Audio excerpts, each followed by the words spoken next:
अस्सलाम वालेकुम, आप देख रहे हैं अल-हिजाज टीवी HD। आइए नजर डालते हैं आज की अहम खबर पर। मज़ीद खबरों के लिए विजिट करें हमारी वेबसाइट www.alhijaznewshd.tv और www.alhijaznewshd.ask पर।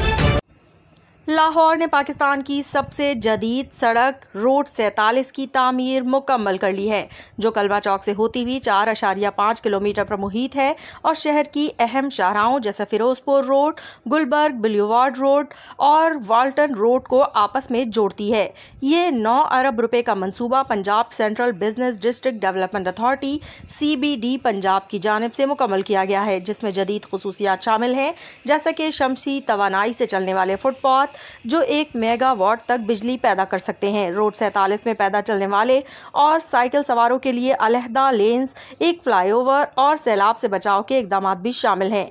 ये सड़क वाल्टन एयरपोर्ट के इलाके को जदीद कारोबारी मरकज़ में तब्दील करने के मंसूबे का हिस्सा है।